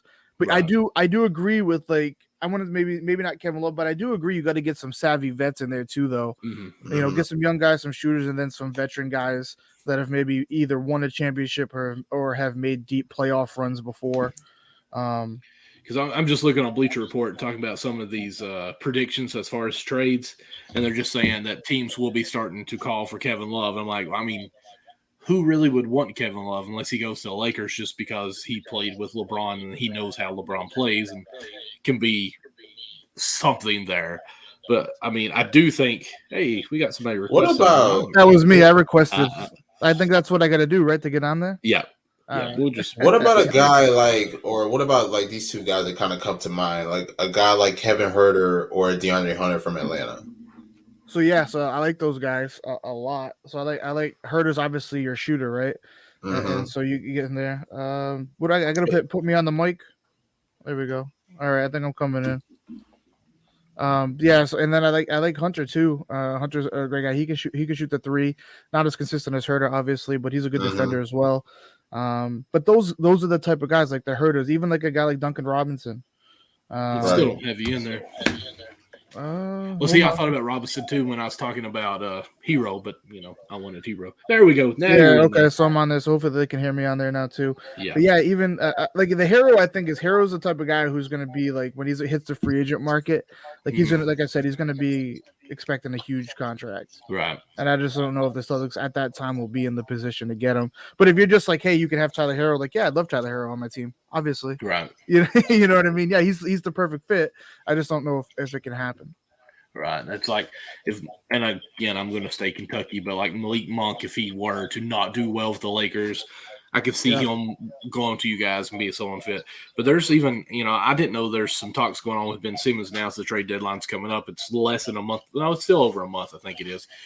But there's a name that kind of came up to mind for me. Obviously, with Indiana going through that situation, looking to get rid of some guys. What about a guy like Karis LeVert? Karis LeVert, yep. I like Karis LeVert. I think he'd be a good playmaker. I think he does a lot more than just shoot. I wouldn't say he's like a knockdown shooter, but I do like a guy like that. It's looking like a fire sale over there. They're trying to get rid of everybody. It looks like. Mm-hmm. Even a guy like does McDermott still play for them? He plays for San Antonio now. I was gonna say even a guy like that, like a guy that you know what I'm saying, like. Bring JJ Redick. I was talking to Mike the other day. It was like a guy like Redick, Danny Green, like those type players. Or what about a guy like TJ McConnell though, like to be a primary playmaker? Yeah, I can see that. Yeah, I could see that. He'd be good. He'd be good off the bench guy. But then you have a guy like you have a guy like Peyton Pritchard, who's like he's like similar. He's not as good as a playmaker, I would say, as McConnell as far as getting facilitating and stuff like that, but. He can knock down the three like with the best of them. He's a really good when he's getting minutes, and I feel bad too because he just went into the COVID protocols and he was actually starting to get minutes because everybody else was in COVID protocols and he was stringing together a few good games, and then he had to get knocked out again, which kind of stinks. But I like Pritchard. I wish he would get some more playing time on that team too.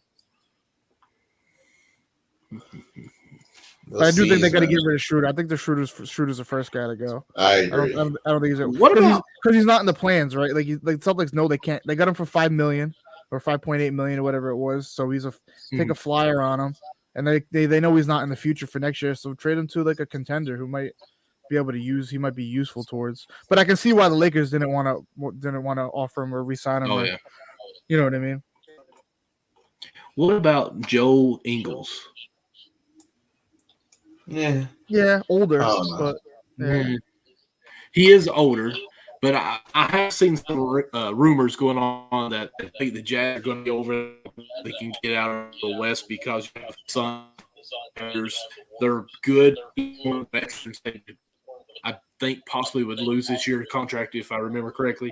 So they said that actually Jazz were considering trading Joe if it were to come to it and have some teams come on to try to get a little bit younger to match up someone else with Mitchell because, you've got Mike Conley as his sidekick right now. So, they were talking about moving a vet for someone that's looking for this year's competition in order to get a couple of draft picks, maybe someone lower where they can get younger with them. So, I do think he would be a nice fit, but not the best fit. I'm just really trying to look for some shooters right now for him. But there's got to be a person who can pass – point pass and then also be a knockdown shooter if that's even something. Yeah, well, I'm thinking like separate two positions. Like I think like the Celtics obviously got to get their point guard situation figured out. Like I said, I do like Smart. I think if you can get him on there and just strictly as a facilitator and not a guy who's looking to get 12 to 15 points a game and just run that offense, I think that'd be okay. And then like Ingles would fit. Ingles would fit. I just don't know where he fits in the timeline of the build around Tatum and Brown, because they're not ready to win a championship right now. So how long do you really have him for? A guy like Hield works, like Buddy Hield works. He's younger. He can shoot, and I know Sacramento. You were going to mention him. I was actually. That was going to be my next one. Was Buddy. And here's my other guy. I want to go with Patty Mills. What about Patty Mills? Because with Kyrie back now, if things work out, like he's going to be the second string, do you think that they can make a move for him to be a starter? Which I think he's played great this year, actually. They could. He's played really good. He's killed the Celtics in the games they've played. I know that, but I don't think Brooklyn's ready to get rid of Patty because I think Patty's a great championship guy to be on that team as a backup to Kyrie. And again, Kyrie's only playing away games. Like Kyrie's not back. Kyrie's kind of back, and he's not vaccinated. So it's only a matter of time before he gets into the protocol. You know what I mean? Like, so how long is he really going to play for? You don't know. So you want a guy like Patty Mills in your back pocket in case Kyrie kind of goes AWOL again, you know? Yeah, definitely. The world is not flat, Kyrie. I will tell you that. Yeah, that's the thing with Kyrie. He's a great, one of the best basketball players I've ever seen play the game of basketball. You know what I mean? But he's just not available. And your best ability is your availability, right? Mm-hmm. That's what we said about Zion earlier. Did I? Yes, sir. Zion might never play basketball again, dude. I have a feeling like when's Zion ever gonna play basketball again? This is ridiculous. I don't even know. Like we it's gonna be at the nearest YMCA. Yeah. I haven't seen a picture. Is he bigger? Is he bigger? I mean, how do I say this nicely? If we were beside each other, I don't know who would be smaller.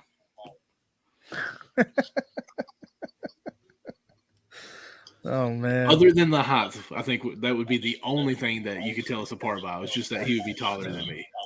So my thing was, I said that he was a range from 280 to 300 pounds, and then Michael over here was saying, "Oh, he might be a little more." What was his playing weight? Does anybody know? His playing weight, I think it was around 280. I want to say it was 280. Mm-hmm. If he was like during the season last year, if he was 280, and I think he's probably pushing 300 more than maybe a little bit more than that.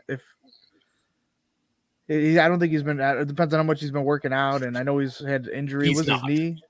He's not working out. He's not working out. No, there's no way. I mean, he's got to be working out. He's got to be in the gym. Okay, July 29, 2020. He just doesn't like cardio. Said that. He loves carbs though. Yeah. It says, "Oh my god, he's 6'6" and he weighs 284." That was last year, and we can tell a difference. You usually can't tell a difference until it's at least past 25 pounds. So let's just go ahead and throw that out there. And also, Taco Fall, he weighs 311 pounds. I would not have thought that.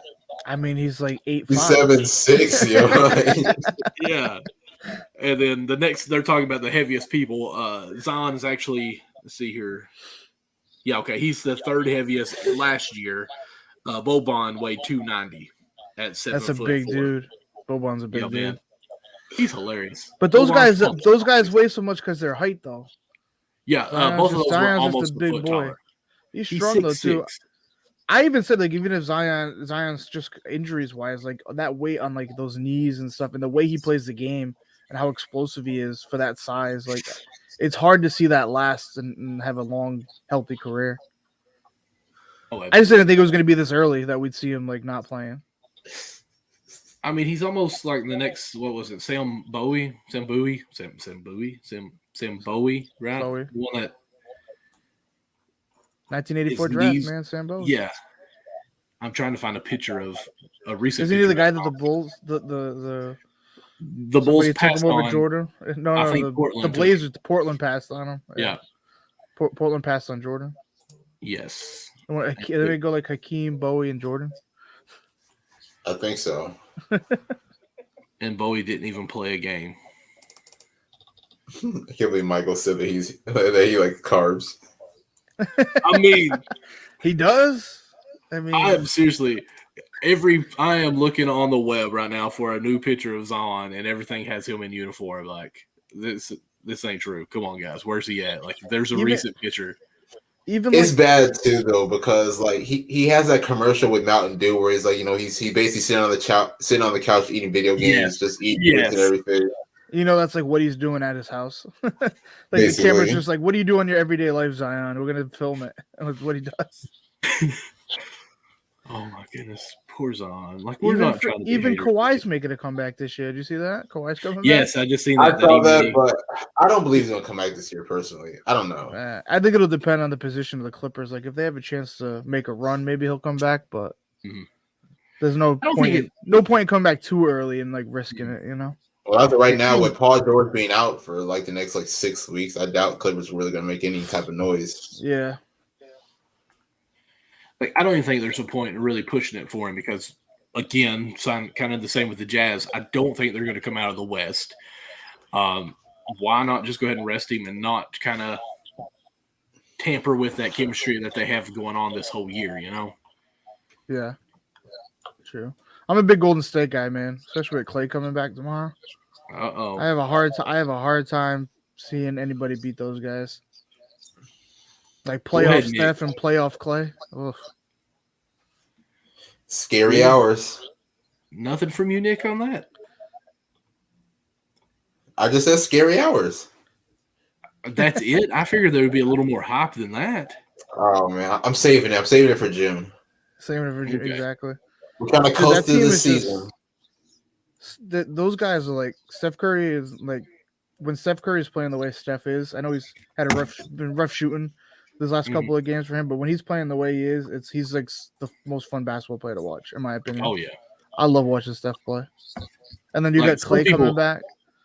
Some people hate him because they feel like it's cocky, but I almost feel like it's just flat out him having fun. I don't think he's cocky enough. I think really? I'm the same way. Like I think he needs to have a little bit of an attitude. I say that about Jason Tatum a lot too. Like, dude, the guy doesn't have a mean bone in his body. Like, dude, go at these guys. Like, don't laugh and hold hands after the game. Like, come on. People will say because it's the LeBron era, so everybody's nice. That's not false. That's 100% true. That's like 100% true. It's fucking the Jordan era. You had guys want to take you'd be down 30 and they want to put you down 60. You know what I mean? It's like they knock you to the ass. Are you struggling trying to find a picture?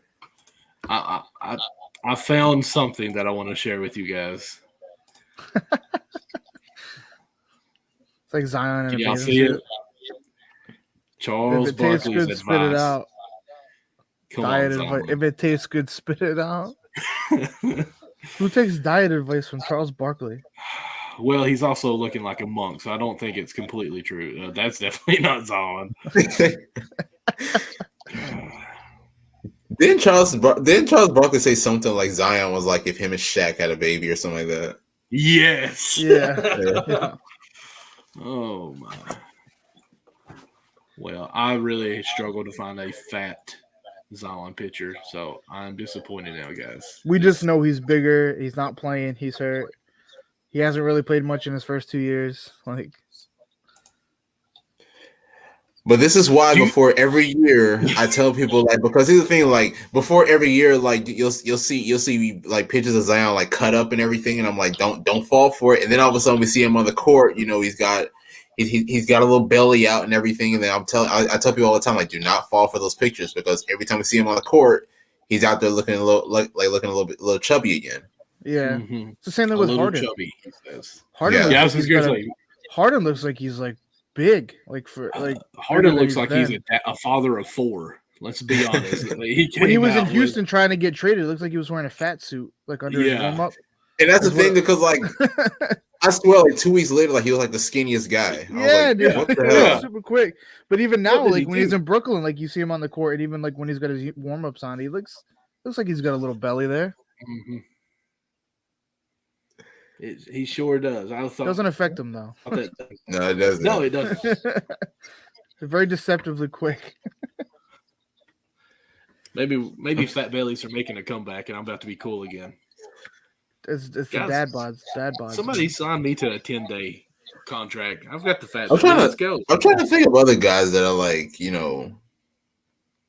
pretty hefty in the NBA. I don't know, maybe Kyle Lowry. Yeah, he's chunky. Yeah. But he's one of the quickest guys too. Yeah. So that's what's funny. Fred VanVleet as well. VanVleet, yeah. Low center of gravity, just very stout guys. the intestines can't move it around. Apparently, it's just like, we packed right here, boys. We staying. Trying to think. I mean, all I can think is Baby Davis or Baby. Big Shaq. Baby, yeah. Big Baby, dude. Big Baby just did not care. Big Baby's diet was just terrible. Dude, chicken wings all the time. Do you see? Have you guys seen the Kevin Garnett documentary? No, I haven't yet. Have you guys seen that Taco Bell has wings now? Yeah, I'm not trying that. I'm sorry. I ate one today. It was okay. If you guys get the chance, watch the Kevin Garnett documentary. It's amazing. I need to. Okay, dude. There's stuff in there that I had like no idea. It's not just about like his tenure with the Celtics. It's like his whole like come up and everything like that. Like I didn't know the lockout in '98 or the '99 season was because of Kevin Garnett because of the contract he got the year before. I had no idea that was the reasons because the owners were getting pissed at all the money that he got and there was a lockout. Everybody else wanted big contracts and stuff, and it started with KG. It's like stuff like that. Like, you know what happened. I didn't know that. Why you never know why it happened. You're like, yeah, that's why it happened. I also didn't know him and Pierce were like really good friends, like when they were in high school. Oh yeah. Who? Really, Pierce and Garnett were like super close when they were in I think they played AAU together in school. Yeah, a couple of AAU tournaments. He flew out to California with Pierce and played a couple tournaments. Oh. Well, no wonder. Then they won a championship together. What do you know? They only won it because of Rondo. Does he? That's not true at all. Does he say anything about Ray? They won it because of Rondo. He doesn't say anything about Ray. Like, he says good things about Ray, but not specifically. Okay. Like they're like, oh, we had Ray, we had this, we had a good team. Like, he doesn't like bash Ray, but he said something recently. I don't know if it was a tweet or an Instagram post. Like, he congratulated him on the Hall of Fame and stuff like that. So I don't know. I think they're kind of okay. I don't know if they're gonna have like a nice get together, but I think they're on civil terms. There you go. Listen, they couldn't have done what they did without Ray. Oh yeah, without question. Ray was absolutely unbelievable that season. But they won the ring because of Rondo. No, they didn't, dude. No, they didn't. Rondo was a huge part. I will say that. Like, Rondo was like 21 at the time, wasn't he? He was one of the only guys that didn't get. He was almost traded in that package for Garnett. They traded like half the team for Garnett that year, and they kept Perk and they kept Rondo. Were the two guys that they kept, and then Paul Pierce was the reason why they won that ring. I'm sorry. Oh, Pierce was the best player. He was the best player. See, Garnett was like the leader as far as like he changed the mentality over there, the defensive mindset and things like that, and he got everybody going to lock in and on the defensive side of the basketball. But Pierce was the truth, man. Like, end of the game, they were still going to Pierce for the game winners. He was not going toe to toe with LeBron in Game 7 in the second round that year. Like, did Pierce really have to poop, or was he hurt? Oh, he was hurt. He had to poop. I'm sorry. I can't believe he had to poop. Either way, it worked. What year? I don't think he needed a wheelchair. 08. Yeah, it was 08. The 07-08 season. Yeah, because Kobe ended up winning the next two. Yeah, it was the next two. Yeah.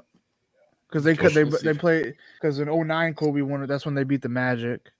And then they played Boston again. And they played Boston again, and he got his revenge. Which I'd still say if Perk had played that Game 7, we would have won that Game 7. But Perk was bigger. He had nobody to match up with Gasol.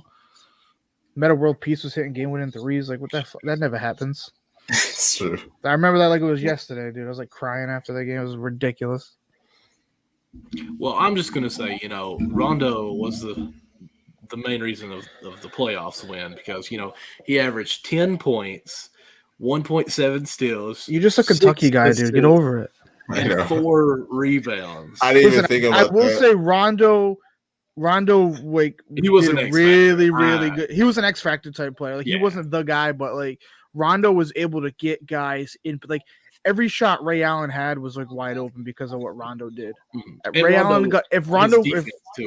Well, that's like a guy like too. Like, we were talking about the Celtics history. Like, Rondo's the type of guy. Like, would I be mad if they brought Rajon Rondo in for like a little short stint? Probably not. Like, he's the guy who always got guys in their spot where they were comfortable for their shot. I mean, when he played for who was it? I want to say New Orleans. Every team he's played for, playoff Rondo.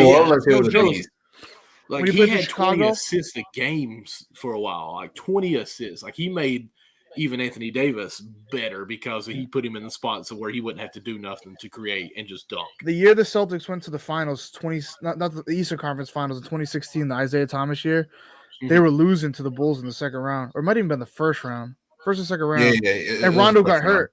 If Rondo got hurt, they were getting their asses kicked by the Bulls. That was like Rondo, Jimmy Butler, D Wade, and those guys, Miritich, though that team. Yes. And Rondo got hurt, dude. And if Rondo did not get hurt, I swear to God, the Celtics were losing that series. That's true. Because that was the same year when IT's sister had died too, wasn't it? Yeah. So like the next round after they played Washington, that's when she passed away. Mm-hmm. Yeah, it was Chicago first round, Washington second round, then they lost to Cleveland in the Eastern Conference Finals. He dropped 53 the day that the right after she passed, the game after she passed, or something like that. I think it was either that or her birthday. I want to say it was her birthday. Yeah, it was. Yeah. So either way, it's like Celtics have some teams. So that's another thing too. Is like a lot of guys around here, like everybody was so pissed because like Brad Stevens was the type of guy who always took blame, right? Brad was always like, I got to do this better. I got to do that better. Mm-hmm. A lot of people say he didn't connect with the players. He didn't have the players' ears. And then you get a guy like Ime Udoka who comes in and everybody wants a coach that holds the players accountable. And even the players like handpicked this guy, Tatum, Brown, Smart. They all wanted Ime. And now Ime's calling him out in the media, calling him out in public, like, hey, these guys got to do better. We need leaders. And now everybody's getting pissed at him. It's like you can't have it both ways. Mm-hmm. Like you guys get all pissed off. Brad Stevens, in my opinion, was a top 5 coach in the NBA, maybe even top 3. Like I would go Spoelstra, Popovich, Stevens, Kerr's up there, obviously. Like these are all good coaches. Yeah. Like I think Stevens was one of the best young coach, and he always overachieved. Like if you look at those teams that went to the Eastern Conference Finals, they had no business being in the Eastern Conference Finals except for the bubble team against when they were played in Miami. That was the only team that was actually good enough where they actually should have maybe been in the finals, Eastern Conference Finals. But the IT team should have never been in the Eastern Conference Finals. And then the year after, when Kyrie and Hayward weren't playing, and Tatum led them there with Horford and Rozier, like that team shouldn't have been in the Eastern Conference Finals. He always overachieved. So I agree with that. I really agree with that. Never really thought about that. And everybody's pissed because he's not like they're not getting over the hump. Like these guys are all young still. Like let Stevens do his thing. Like how old are Brown and Tatum? 24, 23, and 24. Mm-hmm. Okay. So yeah, they're young. Like dude, they're still like 2-3 years away from their prime years. Mm-hmm.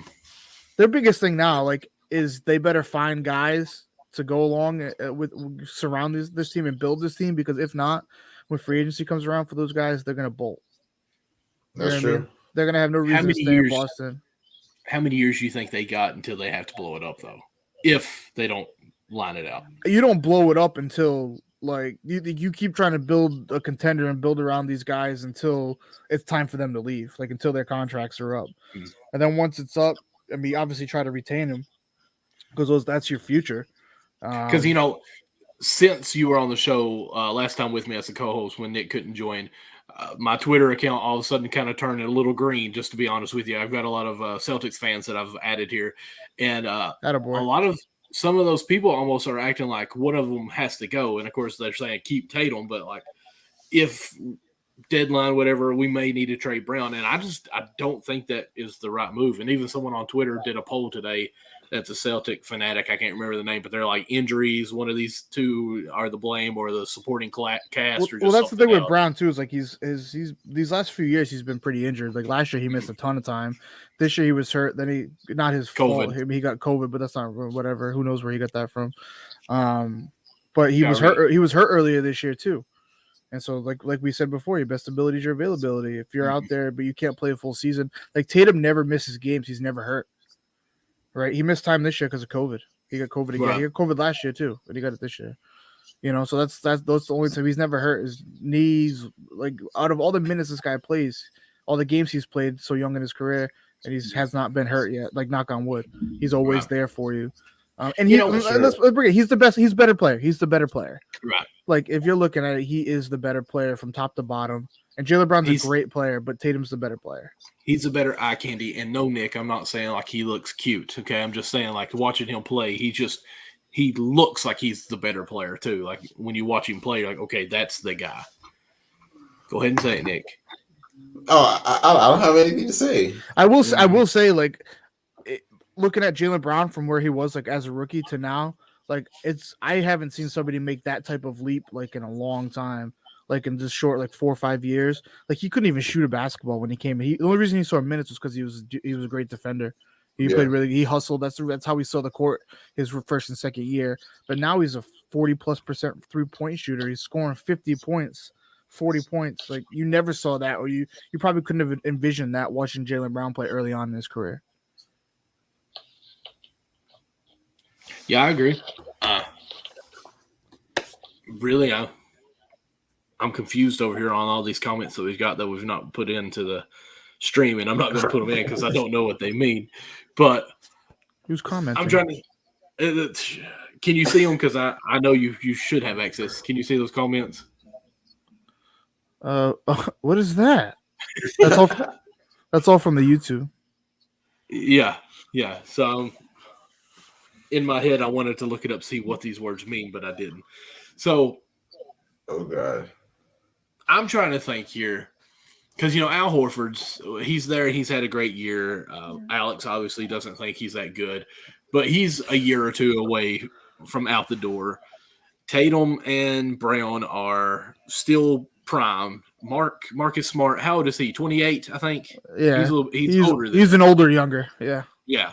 So I mean, he's getting close out there. Like, do you see them making a big push to get some of those picks back like they had before, and just trying to keep the star two guys and build from that, or are they still just going to? So that's what another thing too is like I don't think you need to get like more lottery picks in this team because that's what they did too. Like that's what they tried to do.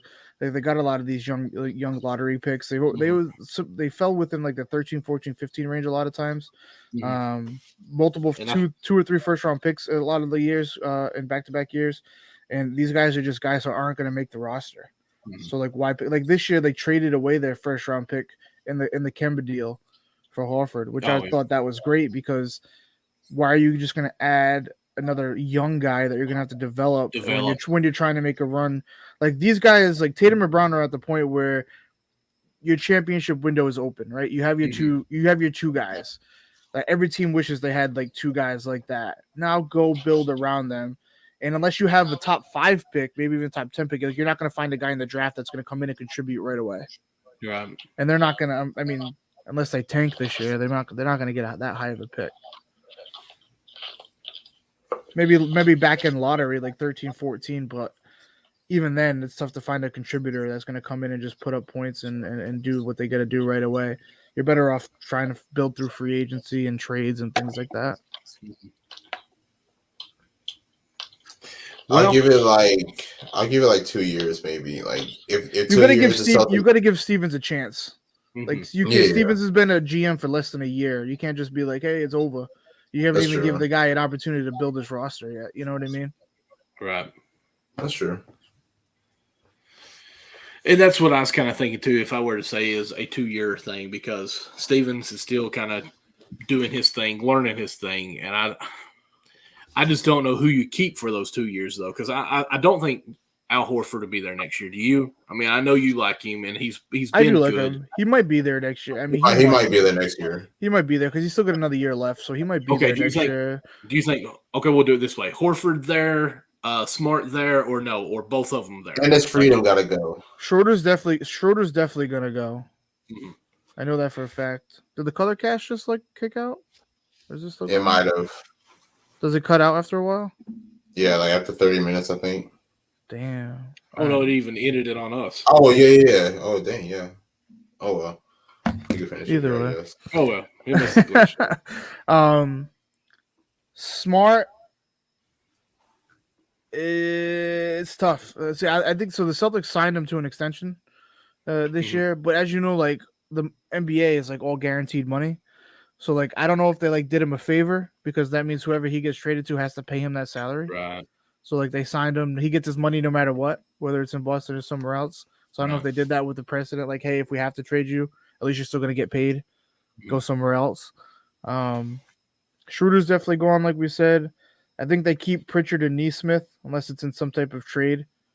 just because those guys they're still young and Gotta Grant give it a Williams freedom. a flop? yeah, and his freedom's going to be gone probably. What about Grant? Is he just a flop? So this is my thing with Grant. Like Grant is like way better this year than he's been his first couple of years in the league. Like he's shooting his 3-point percentage is way up from what it's been. He's thinner, he's skinner, he's opposite of what Zion's doing. He called Ime over the summer when he got hired and said, "Listen, Ime, what do you need me to do?" So he's like, "I need you to play defense. I need you to slim down. I need you to increase your 3-point percentage." Like he's done all of that this year. The problem with Grant is like he has lapses sometimes where he gets beat on the defensive end, or he'll miss a couple of shots in a row. And when you're not making plays on the offensive end, and then you're not guarding on the other end as well, that's a recipe for disaster. Like you got to do at least something right. You know what I mean? You can't do both things. Now you can't give nothing on the offensive end and then nothing on the defensive end.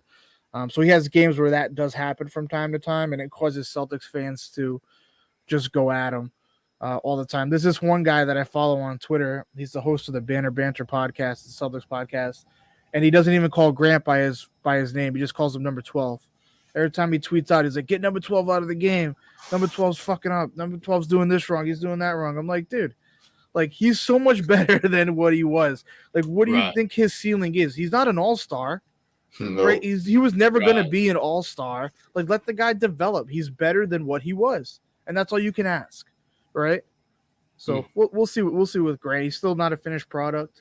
I say give it another year with him because he showed the ability to improve over the summer this year. See what he brings to the table next year, and then, unless you get a trade that blows your way, you know what I mean? If you get something there like, hey, we need Grant Williams, he's not a guy that you don't like pull the trigger on a trade for. You know what I mean? I agree. Yeah, I'm with you on that. I just know Tennessee boy, SEC, like me and Nick were talking about last year, so I've kind of watched him play a little bit. SEC's only good in college football, man. Nick, see, there it is right there. What I tell you? What did I tell you this year?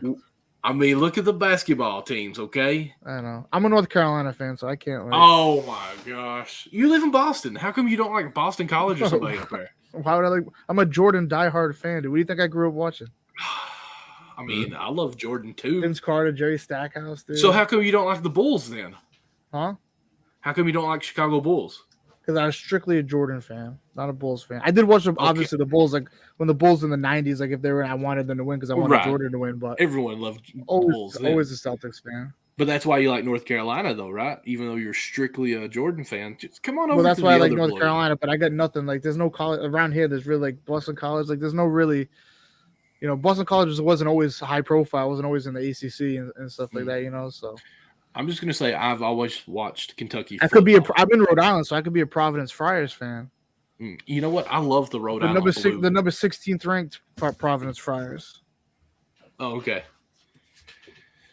All right.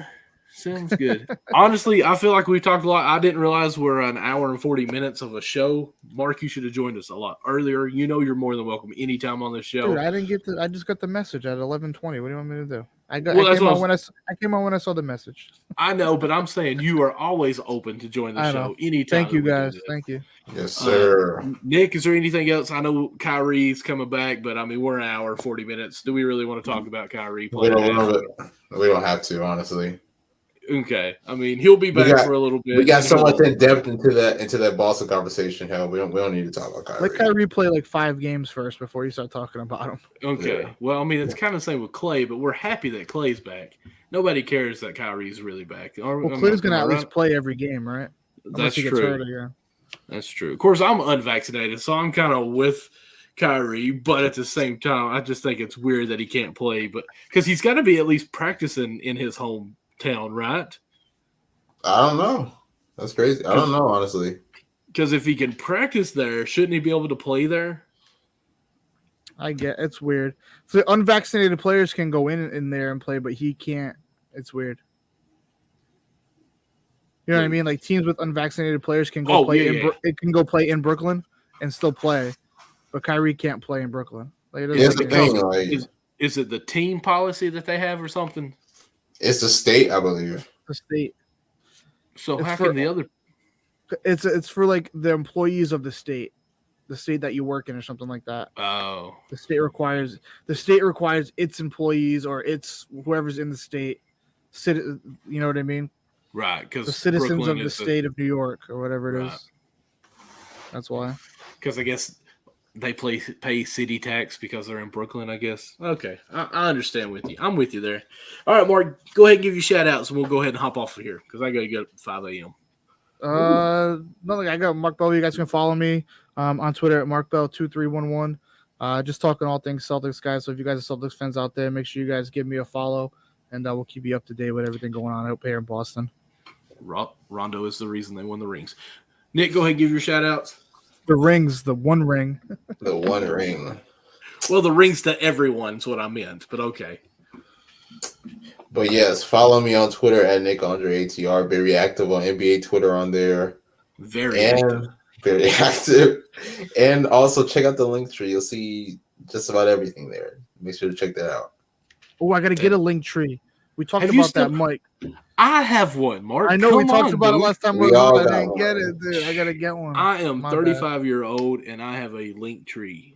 Come on, man. You can step up. It's not that hard. Man. I'm 33, man. I'm right there with you, man. I'll get one. Don't worry. Okay.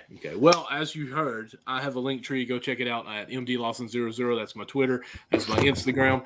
That's my TikTok and all that good stuff. Check out the bio with my link tree. See all my other stuff. But I will say shout out Thursday night as well. I have my other co-host with all my baseball shows. I get to talk more about my cards over here. That's Backstop Banter at 9 p.m. Eastern time on Thursday. And, of course, just like we're doing this one now, 10:30 p.m. on Saturday, we got Count the Bucket. Go check us out on – so we get another one of these random – I don't know what that is.